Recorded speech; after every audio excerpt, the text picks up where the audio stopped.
Last আমি যে গাড়িটা চালাইছি এটা হচ্ছে প্রোবক্স। তো বেশি চালাইলে হিটিং ইস্যুটা বেশি বেড়ে যায়। ভালো গাড়ি না হইলে আসলে আপনি বেশিক্ষণ রাইড দিতেও পারবেন না। এইটা হচ্ছে আমার গাড়ির ভিতরের কন্ডিশন। এখন 150 টাকা খরচ করে কি আপনি 350 টাকা ইনকাম করবেন? করবেন না। ওই যে ট্রাফিক পুলিশ আসতেছে, এখানে ঘাম টপ টপাইয়া পড়তেছে। এই কষ্ট কইরা কামাই কইরা তারপরে খাওয়া লাগে। আপনার 5000 টাকা ইনকাম করা খুব ইজি। অনেকেই জানেন যে আমি একটা গাড়ি নিয়েছি, আবার অনেকে জানেন না যে আমি কি গাড়ি নিয়েছি। যাই হোক, তারপরেও এই ভিডিওর মধ্যে আপনাদেরকে দেখানোর চেষ্টা করব আসলে আমি কি গাড়ি নিয়েছি এবং এটার কন্ডিশন কেমন, বিশেষ করে এটা দিয়ে আমি কি কি কাজ করব। অবশ্যই কাজ করার জন্যই গাড়িটি নিয়েছি। তো আপনারা সবাই জানেন যে আমি পাঠাও উবার রাইড শেয়ার করি, আর বিশেষ করে পাঠাও উবারের জন্যই আমি গাড়ি চালাই। তো এছাড়াও কিন্তু মোটামুটি বাহিরের ভালো কিছু ট্রিপ আসে যেগুলো আমি নর্মাল গাড়ি দিয়ে ধরতে পারি না ট্রিপগুলো। যেমন ধরেন ঢাকা থেকে সে বরিশাল যাবে, কিংবা বরিশাল থেকে সে খুলনা যাবে। তো এই বড় বড় ট্রিপগুলো নর্মাল গাড়ি দিয়ে আসলে ধরা যায় না, বা নর্মাল গাড়ি দিয়ে আসলে ঢাকার বাইরে গেলে চালায়া মজা পাওয়া যায় না, যে কারণে ওই গাড়িগুলো দিয়ে ট্রিপ মারা সম্ভব হয় না। তো ভালো একটা গাড়ি থাকলে ট্রিপগুলো মারতে খুব সুবিধা হয়, এবং বিশেষ করে যেখানে যাত্রীরা স্যাটিসফাই হয়, এইটা আসলে খুব ভালো লাগে যে আমি একটা ট্রিপ মেরেছি কিংবা যাত্রীকে তার গন্তব্যস্থানে পৌঁছে দিছি, সে অনেক স্যাটিসফাই। ধরেন প্রথম দিকে আমি যখন গাড়ি চালাইতাম তখন নর্মাল গাড়ি দিয়েই কিন্তু শুরু করি, এবং বিশেষ করে এক্স করোলা দিয়ে শুরু করেছিলাম, আর ওইটার ফিডব্যাকও মোটামুটি ভালো পেয়েছিলাম, খারাপ না। তবে এক্স করোলা জি করোলা থেকে প্রোবক্সটা আপনাকে কোনোভাবেই ভালো বলা যাবে না, প্রোবক্সটা ভালো না। তো লাস্ট আমি যে গাড়িটা চালাইছি এটা হচ্ছে প্রোবক্স গাড়িটা হচ্ছে একদম যারা মনে করেন যে নতুন অবস্থায়, তাদের জন্য প্রোবক্সটা বেটার। তাছাড়া আমি প্রোবক্সটা কারোর জন্য রেফার করি না কিংবা রিকমেন্ড করি না যে প্রোবক্স দিয়ে আপনি পাঠাও বা রাইড শেয়ার করেন কিংবা রেন্টে কারে গাড়ি চালান। কারণ প্রোবক্সে পাঠাও বা রাইড শেয়ার করতে গেলে যেরকম ক্যান্সেল হয় সেরকম আবার প্যারা নিতে হয়।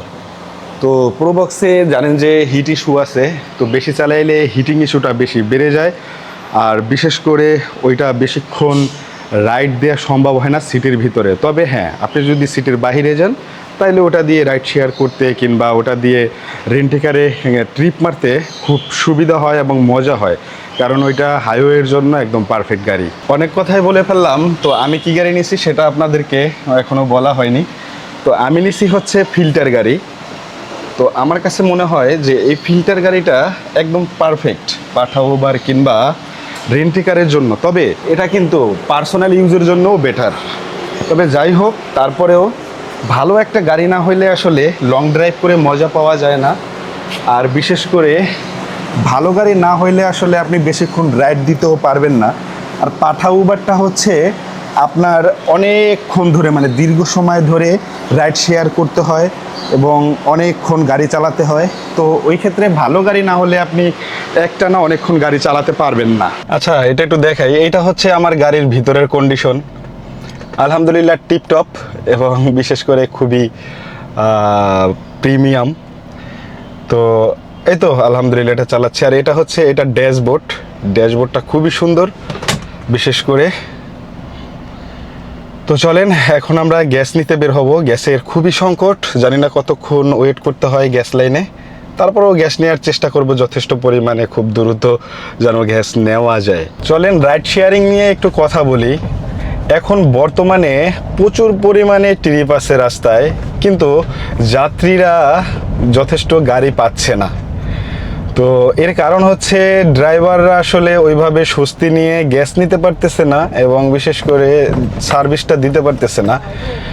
এখন ব্যাপার আছে, গ্যাস দিয়ে গাড়ি চালানোর কারণ হচ্ছে একটু সাশ্রয়ী, আর তেল দিয়ে গাড়ি চালাইলে আসলে ওইভাবে পোষানো সম্ভব না, কারণ 150 টাকার তেলে আপনি 6-7 কিলো যাইতে পারবেন। আর উবার বা পাঠাও এই 6-7 কিলোর ভাড়া দেখাইবে সর্বোচ্চ গেলে 350 টাকা। এখন 150 টাকা খরচ করে কি আপনি 350 টাকা ইনকাম করবেন? করবেন না। তো এই কারণে মূলত যারা ড্রাইভার আছে তারা গ্যাস দিয়ে চালায়, এবং গ্যাসের সংকটের কারণে ওই যাত্রীগুলোকে তারা রিসিভ করতে পারতেছে না। তো রাস্তায় যখন এখন আমি কয়েকদিন ধরে বের হচ্ছি, প্রচুর পরিমাণে ট্রিপ আছে, কিন্তু আমি ট্রিপগুলো ধরতে পারতেছি না, কারণ আমার আওতার ভিতরে মানে যতটুকু গ্যাস আছে ওই আওতার ভিতরে আমার ট্রিপগুলো মারতে হচ্ছে। তো এই কারণে মূলত গাড়ি দিয়ে আপাতত ট্রিপ মারা যাচ্ছে না, শুধুমাত্র এই গ্যাসের কারণে। যাই হোক, এখন ব্যাপার হচ্ছে গাড়ি কেমন হয়েছে অবশ্যই জানাবেন। আপনারা শুধু বলেন যে আমিন ভাই আমরা আপনাদের ভিডিও দেখি, আপনি কি কি গাড়ি নিলেন, কেন গাড়ি নিলেন, সেই বিষয়ে আমাদেরকে আপডেট দিচ্ছেন না। তো এই সমস্ত বিষয়ে অনেক কমেন্ট পাচ্ছি, তাই আপনাদেরকে শেয়ার করলাম যে আমি আসলে ফিল্টার নিছি। তো এই ফিল্টার গাড়িটা আমার কাছে এখন পর্যন্ত কমফোর্টেবলি মনে হচ্ছে, আর এটা চালিয়ে এখন পর্যন্ত মজা পাচ্ছি। তো ফিল্টার গাড়ি আসলে খারাপ না, ফিল্টার গাড়ি দেখছেন, লুক দেখছেন, অসাধারণ লুক।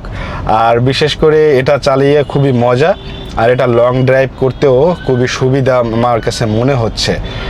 তো যাই হোক, আমি গত ভিডিওতে দেখিয়েছিলাম যে মাওয়া গেছিলাম, তো মাওয়ার ভিডিওটা অবশ্যই দেখছেন আপনারা। তো এখন আমি গ্যাস নিতে যাব, আর গ্যাস নিয়ে দেন তারপর রাইড শেয়ারিং করব। আজকে জুম্মার নামাজটা পড়তে হবে, এটাও মাথায় রাখতে হবে। তো এই তো আলহামদুলিল্লাহ, চলেন গ্যাস লাইনে দাঁড়াই আর সেখানকার পরিস্থিতিগুলো কি সেটাই দেখি, আর আপনাদেরকে দেখানোর চেষ্টা করি। তো আমি আইসে যে জায়গায় সিরিয়াল দিছি, এই জায়গাতে পুলিশ অনেক জ্বালাইতেছে। আমি দিছি এসপির সিরিয়াল, সোহাগ পরিবহনের সিরিয়াল। তো এই জায়গায় গাড়ি রাখাটা খুবই প্যারা, আর টেকনিক্যাল মোড় থেকে একটু সামনে। তো একজনকে একটা মামলা দিছে, তারপরেও আমি রিক্সে এই জায়গায় রাখছি। এখন টান দিচ্ছে না সামনে, টান দিলে আমি বের হয়ে যেতে পারি। দেখেন আপনাদের পরিস্থিতি দেখাই, এইটা হলো বিশাল লম্বা সিরিয়াল, আর এদিক হচ্ছে টেকনিক্যাল মোড়। এই সিরিয়াল আমার পিছনে যারা আছে তারাও খুব রিক্সে আছে, আর এই সাইডে গাড়ি টান দিচ্ছে না, এটা হলো সমস্যা। গাড়ি টান দিলে না হয় একটু আগাইতে পারতাম, রিক্স মুক্ত থাকতে পারতাম। তো যাই হোক, আজকে শুক্রবার, নামাজটা পড়তে হবে, জানি না কি হয়। তো চলেন গাড়িতে বসে থাকি। ওই যে ট্রাফিক পুলিশ আসতেছে সামনের দিকে, জানি না কি বলে।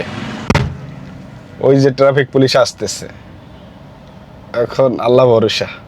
এই ঠাডা পড়ার রৌদ্রের ভিতরে বইসা আছি গ্যাস নেওয়ার জন্য।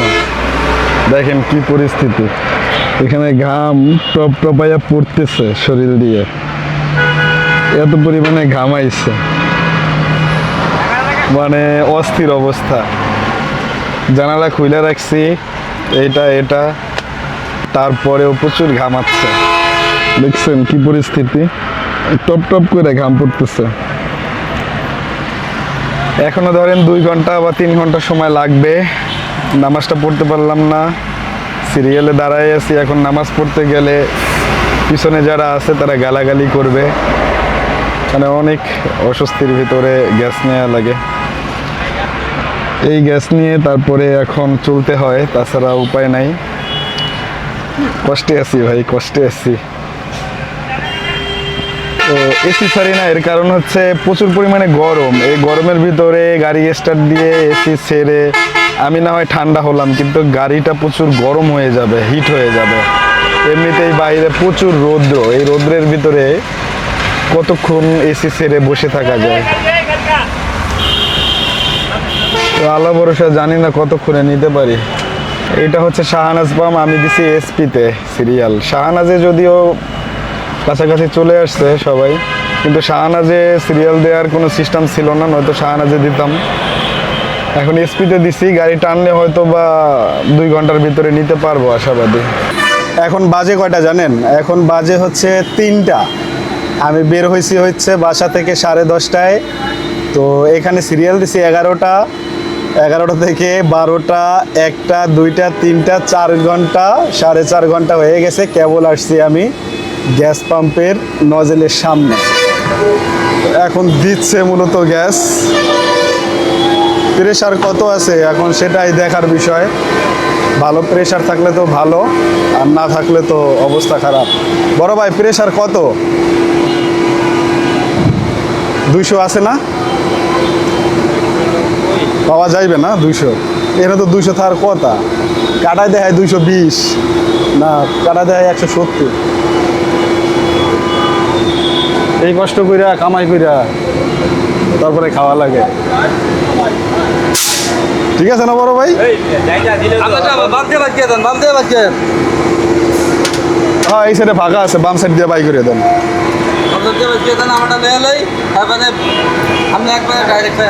হ্যাঁ আমি ডাইরেক্ট চলে যাব। সিএনজি 2টা আর হলো প্রাইভেট কার একটা সমান।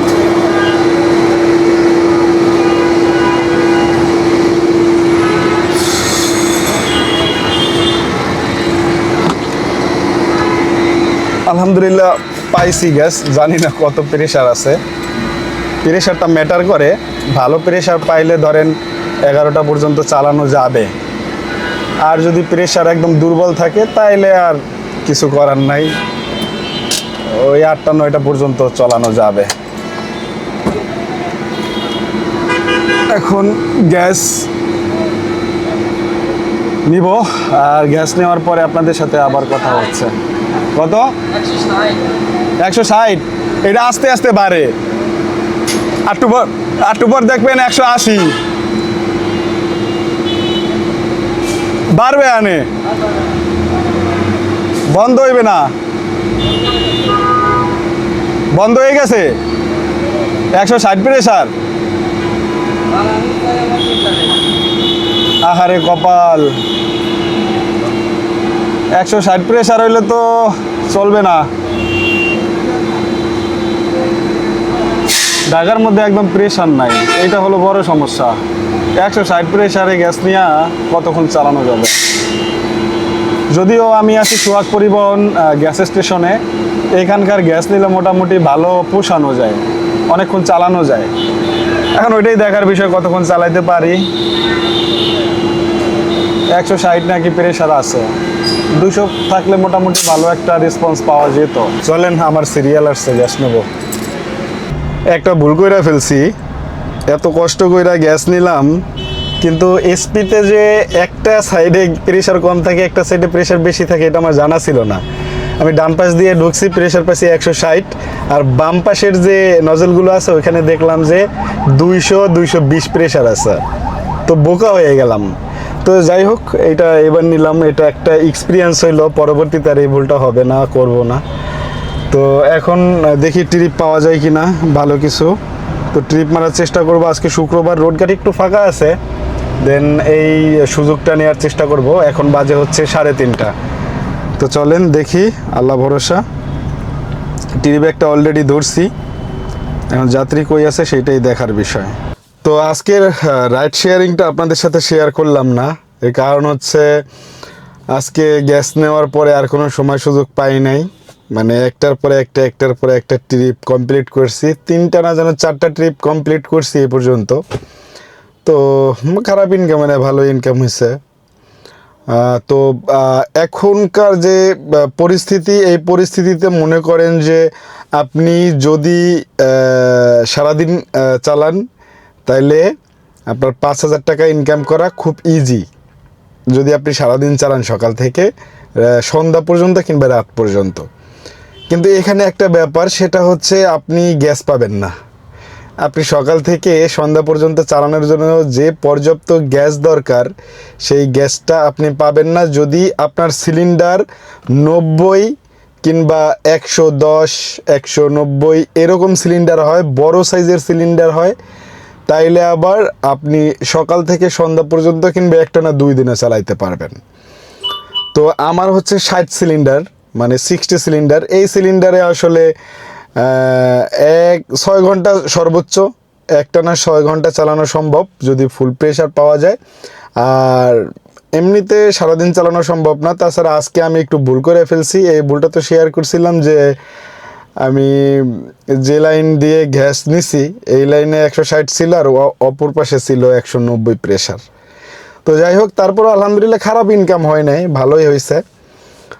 তো এই হলো অবস্থা, আল্লাহ ভরসা। এখন আসছি, রাখলাম। আর এখন বাজে হচ্ছে 9:15।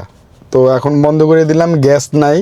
ইনশাল্লাহ আবার আগামীকালকে খুব সকাল সকাল বের হয়ে গ্যাস নিয়ে চালাইতে হবে, দেখি কত টাকা মারতে পারি। আর কালকের ভিডিওটা দেখতে চাইলে অবশ্যই একটা ভিডিওতে লাইক দিবেন, আর চ্যানেলটা ফলো করে যাবেন।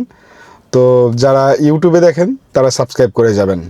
তো সবার কাছ থেকে বিদায় নিচ্ছি এই ভিডিওর এখান থেকেই। সবাই ভালো থাকবেন, আসসালামু আলাইকুম।